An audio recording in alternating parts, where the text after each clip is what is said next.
इसको कहेंगे खराब संग, क्योंकि रावण राज्य है ना, एक बाप के दो बेटे थे, एक और बाप शराब पीता था, पत्नी को मारता था, सब कुछ करता था, और उसके दो बेटे थे। एक बेटे ने तो वैसा ही सीख लिया जैसा बाप करता था, और दूसरे ने बिल्कुल इससे अलग रखा, ना दारू पी, ना कुछ अपना काम किया, शादी की, अपना बच्चों को सेटल करके अलग रहने लगा।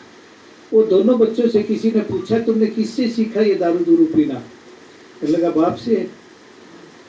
दूसरे से भी पूछा कि तुमने किससे सीखा? बाप से। उसने भी बाप से सीखा।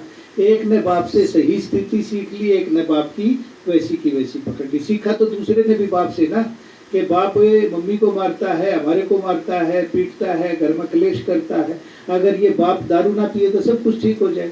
तो उस दूसरे ने नहीं पी तो उसका सब कुछ परिवार ठीक ठाक चला, और जो बड़ा था उसने बाप से सीख लिया तो वो वैसे ही करने लगा। तो बाबा कहते हैं जो बाप दारू पीता है, शराब पीता है, तो वो उसका संग का रंग लग जाता है। बाबा कहते हैं कहेंगे खराब संग, क्योंकि रावण राज्य है ना, उसने वैसा का वैसा सीख लिया।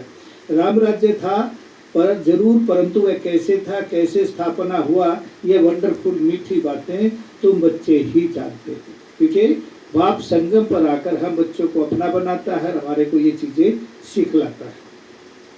स्वीट, स्वीटर, स्वीटेस्ट कहा जाता है, मीठा, अति मीठा और अति अति अति मीठा। ये इंग्लिश का तीनों वर्ग बाबा ने लगाए हैं। स्वीट, स्वीटर, स्वीटेस्ट कहा जाता है ना। बाप की याद में रहकर ही तुम पवित्र बन और पवित्र बनाते हो। बनना ही नहीं है, बनाना भी है। सेवा में जहाँ जाओ पवित्र बनना और पवित्र बनाते हो। बाबा कहते हैं बाप नहीं सृष्टि में नहीं आते हैं, सृष्टि में मनुष्य,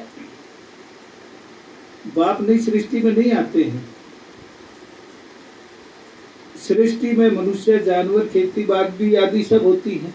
बाप निराकार है, वो खेती बाड़ी से उनका क्या मतलब है? बाबा कहते हैं मनुष्य के लिए सब कुछ चाहिए ना। अब बाबा को तो कुछ चाहिए नहीं। वतन में भोग लेके जाते तभी बाबा कहते हैं मैं तो भाषण लेता हूँ, मैं खाता थोड़ा ही हूँ। खाता तो ये ब्रह्मा है या मम्मा या वो जो संदेशी बैठ जाती है वो। बाबा कहते हैं सृष्टि में मनुष्य, जानवर, खेती बाड़ी आदि सब होता है, मनुष्य के लिए सब कुछ चाहिए ना।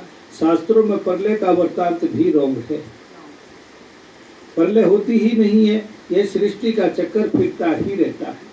12 बजे के बाद भी अगली सेकंड 12:01 हो जाएगी, 12:02 हो जाएगी, 12:05 हो जाएगी। 12 के बाद घड़ी रुक नहीं जाएगी। इसलिए बाबा कहते हैं ये चक्कर चलता ही रहता है, चक्कर फिरता ही रहता है। बच्चों को आदि से अंत तक ख्याल रखना है